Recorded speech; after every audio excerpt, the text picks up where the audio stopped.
College का पहला दिन। शमशाद कॉलेज जाने के लिए तैयारी कर रहा था। वो आईने में देखकर अपने बाल बना रहा था। आज उसके इंजीनियरिंग कॉलेज की पहली शुरुआत थी और पहला दिन था। शमशाद आज खुश था, पर एक दर्द आज भी उसके दिल में था, जो वो सबसे छुपा कर रखना चाहता था। और उस दर्द का एहसास उसे तब हुआ जब वो जूनियर कॉलेज में था। आज से एक नई शुरुआत करना चाहता था। शमशाद 9:30 बजे अपने हॉस्टल से निकल जाता है और 10-15 मिनट की दूरी पर उसका कॉलेज था और उसे चलकर जाना था। उसने अपने लेफ्ट कंधे पर किताबों से भरा हुआ बैग लिया और निकल पड़ा। रास्ते में उसे दूसरे लड़के और लड़कियां भी दिखाई दिए जो उसी की तरह कॉलेज जा रहे थे। सभी उत्साहित थे।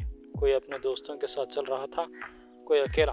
वैसे शमशाद भी अकेला ही चल रहा था और वो अपने कॉलेज पहुंचा। कॉलेज में जाकर उसने गेट पार किया और कुछ ही दूरी पर उसने देखा कि एक बोर्ड लगा हुआ था जिसके ऊपर क्लासरूम के नंबर और क्लासरूम की ब्रांचेस लिखी हुई थी। शमशाद ने अपनी इलेक्ट्रिक और इलेक्ट्रॉनिक्स इंजीनियरिंग, उसके नीचे सिविल इंजीनियरिंग और उसके नीचे दूसरे ग्रुप के नाम लिखे हुए थे। शमशाद ने अपने सिविल इंजीनियर के कोर्स का रूम नंबर देखा और वो सीधे रूम नंबर 64 में पहुंच गया।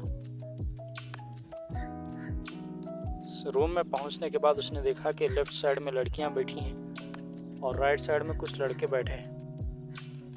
वो गया और तीसरे बेंच पर जाकर खिड़की के पास बैठ गया। खिड़की के बाहर एक जंगल का नज़ारा लग रहा था। वहाँ से कुछ कौवों की आवाज़ें, कुछ कोयल की, कुछ चिड़िया की आवाज़ें भी आ रही थी। तभी कुछ देर बाद 3 लड़कियाँ सामने से चलती हुई आईं और गर्ल्स के रो में बैठ गई। वो लोग भी तीसरी ही बेंच पर बैठे थे। उनमें से 2 लड़कियाँ अपना नकाब निकाल कर रखती हैं और अपना चेहरा कर्चीफ से पोंछने लग जाती है। तभी शमशाद देखता है कि सामने से 3 और लड़के आ रहे हैं जो एक दूसरे से बात और मजाक करते हुए आ रहे थे। और वो जैसे ही क्लास के अंदर पहुंचे, खामोश होकर सीधे चलने लगे और आकर शमशाद के पीछे वाली बेंच पर बैठ गए। कुछ देर बाद क्लास शुरू हो गई और क्लास में सर आ गए। लेक्चरर ने अपना लेक्चर देना शुरू किया। उससे पहले उन्होंने अपना इंट्रोडक्शन दिया। वो लेक्चरर कहने लगे, हेलो, आई एम के Shyam, as well I am your class in charge, so if you have any complaint and any queries you can ask me and I'll manage your attendance. And I know some of you will try to bunk the classes in future days, so be careful. My eyes are on you. Now everyone stand up and complete name with exact town and 2-3 words about your hobbies and days routine. Just remind me. उसके बाद एक एक बच्चा खड़ा होने लगा और अपना अपना परिचय देने लगा कि वो कहाँ से आया है और उसका मकसद क्या है इस कॉलेज में एडमिशन लेने का और उसके हॉबीज़ क्या हैं। इसके बाद उनमें से एक लड़का उठा और वो कहने लगा, मेरा नाम महमूद है, मैं श्रीनगर से हूँ और मुझे मैथ्स पसंद है और मैं यहाँ एक इंजीनियर बनने आया हूँ। और बाकी लोग भी अपने परिचय देने लगे।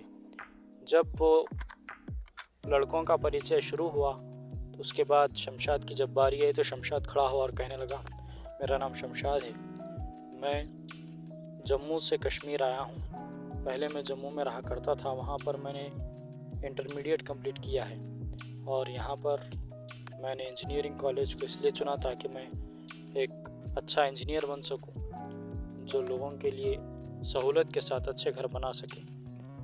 और इस पर मेरे पापा की भी बहुत मेहनत है। मुझे बहुत सारी हॉबीज़ तो पसंद है, लेकिन उसमें से कुछ हॉबीज़ हैं जो मैं बंगला मुड़ा गांव से सीख कर आया हूँ। उसके अंदर मुझे पेंटिंग करना पसंद है और मुझे शायरियाँ लिखना भी पसंद है। उसके बाद उसके पीछे के 3 लड़कों ने भी अपनी इंट्रोडक्शन दी। उनमें से पहला लड़का कहने लगा, मेरा नाम समीर है, मैं श्रीनगर का ही रहने वाला हूँ और मैं यहाँ इंजीनियर बनने आया हूँ और मेरी आदतें हैं लोगों की मदद करना, दोस्तों के साथ रहना और माँ बाप की खिदमत करना। उसके बाद दूसरा लड़का खड़ा हुआ और कहने लगा, मेरा नाम अल्ताफ़ है, मैं पहले बंगाल में रहता था और यहाँ किसी मकसद से आया हूँ। शायद वो मकसद पूरा भी हो जाए और मैं इंजीनियर तो बनने आया हूँ, लेकिन इंजीनियरिंग के बारे में बहुत मशहूर है कि इंजीनियर तो नहीं बनता, लेकिन ज़िंदगी के सारे सबक इंजीनियरिंग सिखा देती है। तो इसी बात को आज़माने में इंजीनियरिंग के कॉलेज में एडमिशन लिया। उसके बाद सारे लोग हंसने लगे। वो बैठ गया और उसके बाजू में एक और लड़का खड़ा हुआ और कहने लगा, मेरा नाम अरहम घोरी है और मैं अघोरी के नाम से जाना जाता हूँ। मेरी हॉबीज़ तो अलग अलग हैं, पर मुझे बहुत सारी चीज़ें पसंद है, जैसे रात में डरावनी पिक्चरें देखना और लोगों को डराना। मुझे डर नहीं लगता, लेकिन मुझे लोगों को डराने में बड़ा मज़ा आता है। उसके बाद दूसरे बच्चे भी अपना इंट्रोडक्शन देने लगे। जब लड़कियों के इंट्रोडक्शन देने की बारी आई तो उसमें से एक लड़की खड़ी हुई, लेकिन उसकी ज़बान चल नहीं रही थी, वो घबराए रही थी, उसके हाथ काँप रहे थे। तो उसकी सहेली उसे हिम्मत देने की कोशिश कर रही थी। तभी श्याम सर ने कहा, बोलो बेटा, जो तुम कहना चाहते हो वो कहो। मैं ये इंट्रोडक्शन इसीलिए ले रहा हूँ ताकि तुम लोगों के अंदर का जो डर है वो बाहर आ जाए, और डर आदमी को अंदर से खा जाता है। इसीलिए हिम्मत करो, बोलो तुम्हारा नाम क्या है, सिर्फ नाम बोलो और बैठ जाओ। वो लड़की बड़ी हिम्मत के साथ कहने लगी, सर मेरा नाम आयशा है, और वो बैठ गई। उसके बाद उसके बाजू की दूसरी लड़की उठी और कहने लगी, सर मेरा नाम हिंजा है, मैं यहाँ पर इंजीनियरिंग कॉलेज में इंजीनियर बनने आई हूँ और मुझे कॉलेज बहुत पसंद है, और अपनी आदतें बताने लगी। उसके बाद सारी लड़कियों ने अपना इंट्रोडक्शन दिया और फिर क्लास स्टार्ट हो गई। कॉलेज ख़त्म होने के बाद शमशाद अपने रूम पर गया और उसने देखा कि उसके बाजू के रूम में वही 3 लोग थे जो उसके पीछे के बेंच पर बैठे हुए थे, अल्ताफ़ और पीयूष और समीर। पीयूष उनके कॉलेज से नहीं था, पीयूष आर्ट्स के कॉलेज में पढ़ता था जो उनके कॉलेज से कुछ ही दूरी पर था। लेकिन अरहम घोरी भी उन्हीं के साथ था, जो उस रूम में तो नहीं रहता था, पर वो उनके साथ खाता पीता था और जब रात का वक्त होता तो वहाँ से चला जाता था, इसलिए कि उसे नया रूम नहीं मिल रहा था और 2-3 दिन बाद उसके रूम का इंतज़ाम होने वाला था। शमशाद अपने रूम में चला जाता है और किताबों का बस्ता फेंक कर वो हॉस्टल की छत पर जाकर खड़ा हो जाता है। वो देखता है कि उसके हॉस्टल के पीछे वही जंगल है जो उसके कॉलेज के पास था। उसके कॉलेज के पीछे बहुत बड़ा घना जंगल था जो तरह तरह के पेड़ों से बना हुआ था, जिसके अंदर तरह तरह के पेड़ पौधे थे, और शमशाद उस जंगल को देखते हुए अपनी उन पुरानी यादों में खो गया जो वो भुलाना चाहता था पर भुला नहीं पा रहा था। शायद उसके दिल और दिमाग में कुछ ऐसा चल रहा था जिसमें वो पूरी तरह से डूब गया था। तभी तो पीछे से कोई उसे बुला रहा था और उसे कुछ आवाज़ सुनाई नहीं दे रही थी, पर तभी कोई उसे ज़ोर से हिलाता है, झिझोड़ता है। उसके बाद वो वापस होश में आ जाता है तो देखता है कि वहाँ पर पीयूष, समीर और अल्ताफ़ भाई और अघोरी अरहम घोरी खड़े हुए थे। समीर कहता है, अस्सलाम वालेकुम भाई शमशाद, खैरियत, आप तो हमारे क्लासमेट हैं। तभी अल्ताफ़ कहता है, आप हमारे क्लासमेट हैं और हमसे मिले नहीं, और पीयूष सीधे शमशाद के गले लग जाता है और अघोरी अरहम घोरी भी उससे मिल लेता है। उसके बाद वो लोग बातें करने लग जाते हैं। वहीं पर छत पर बैठे बैठे वो बातें करते हैं। शाम से रात हो जाती है और उनकी बातें ख़त्म नहीं होती। वो लोग बातें कर ही रहे थे कि तभी अघोरी कहने लगा कि मुझे अब एक कहानी सुनाने का मन कर रहा है, और वो एक कहानी सुनाने लगा। रात के गहरे सन्नाटे में एक लड़का शमशान घाट में चल रहा था। तभी समीर ने कहा, अरे यार, ये तो पुरानी कहानी है, ये कुछ नहीं सुना। तो तभी अघोरी ने कहा कि नहीं, ये पुरानी नहीं, ये दूसरी कहानी है। उसके बाद वो कहानी सुनाने लगा।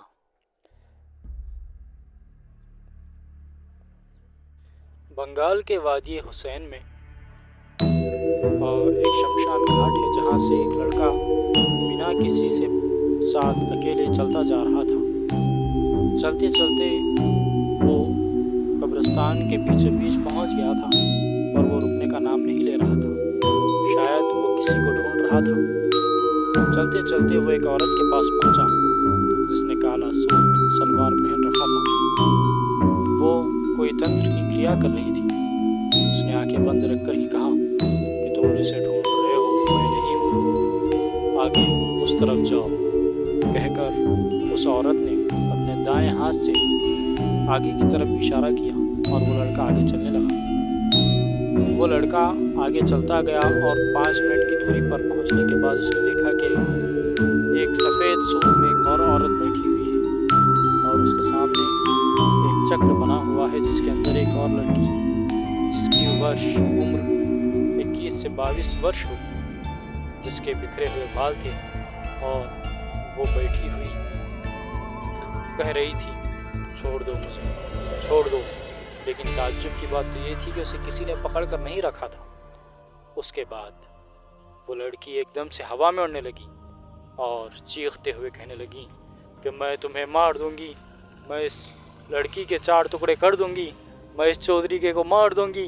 कहने के बाद वो लड़की एकदम से नीचे गिरी और शांत हो गई। वो नवयुवक लड़का उस मंजर को देखकर हैरान परेशान रह गया।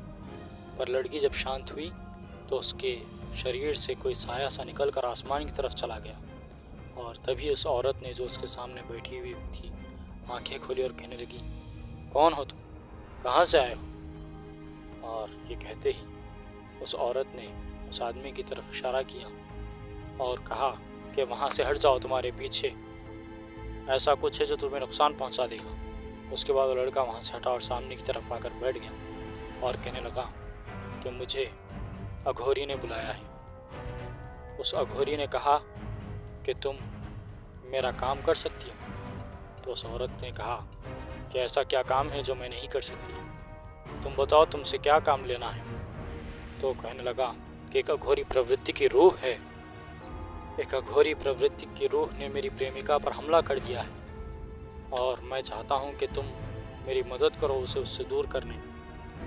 और वो लोग साथ में उस लड़की के बंगलों पर पहुँचे, और उस औरत ने जब उस लड़की को देखा तो वो लड़की दीवारों पर चल रही थी। पीयूष बीच में डर की वजह से कांप रहा था, और अघोरी उसे देखकर मुस्कुराते हुए कहानी को आगे बढ़ाने लगा। वो लड़की के बिखरे हुए बाल उसके ऊपर ऐसे लग रहे थे जैसे उसके ऊपर नहीं बल्कि उसके नीचे हो। वो लड़की दीवार पर, छत पर ऐसे चल रही थी जैसे कि ज़मीन पर चल रही हो। वो लड़की चीख रही थी, पुकार रही थी, पर जैसे ही उस औरत ने उसे देखा वो शांत हो गई और कहने लगी कि क्या अब तू मेरा सामना करने के लिए तैयार है। उस औरत ने अपने हाथ में भभूत लिया और कुछ मंत्र बुदबुदाने लगी, और दौड़ते हुए जाकर उसने वो भभूत उस लड़की पर फेंक दिया।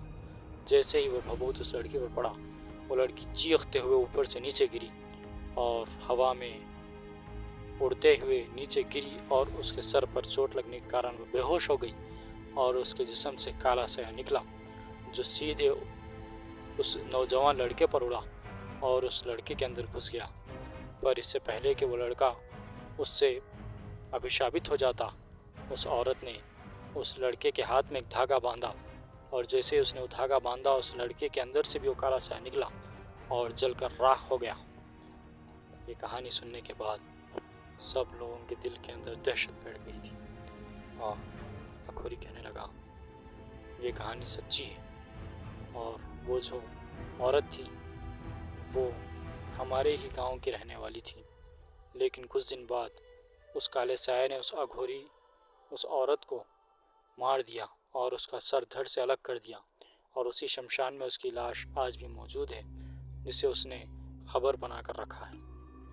कहानी सुनने के बाद शमशाद के तो पेंच ढीले हो गए थे, वो हक्का बक्का रह गया था। उसके बाद अल्ताफ़ कहने लगा, चलो अब नीचे चलते हैं, रात के 12 बज रहे हैं और मैं नहीं चाहता कल सुबह कॉलेज जाने में लेट हो। और सब लोग नीचे जाकर जिसके कमरे में वो लोग चले गए। कहानी अच्छी लगी हो तो सब्सक्राइब करें और अपने मित्रों के साथ ज़रूर शेयर करें। और हर सैटरडे एक रोमांचक दिल दहला देने वाली कहानी का मज़ा लें।